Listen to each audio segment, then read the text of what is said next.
Flipkart থেকে ডাহা ঠকে গেলাম। প্রথমে তোমরা এই ছবিটা দেখে নাও।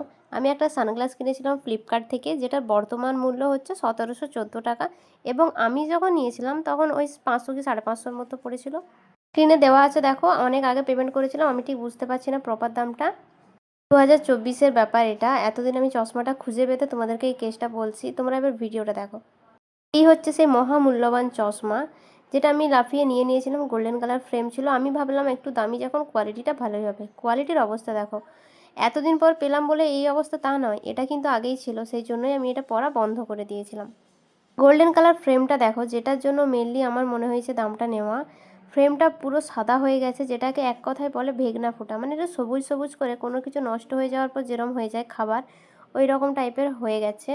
ঘটনাটা ২০২৪-এর, এটা ঠিকই, কিন্তু এরপরও আমি মাস ৫-একের মতো চশমাটা পরেছিলাম। ৫ মাস ভালোভাবে না, তবে ৩-৪ মাস খুব ভালোভাবে পরে থাকার জন্য একটু ধুলো জমে গেছে, কিন্তু এই যে দাগগুলো হয়ে গেছে, গোল্ডেন কালারটা চটে গেছে, প্লাস এই সাদা সাদা টাইপের কেমন যেন দাগগুলো হয়ে গেছে, এইগুলো কিন্তু চশমাটার কোয়ালিটি খারাপের জন্য।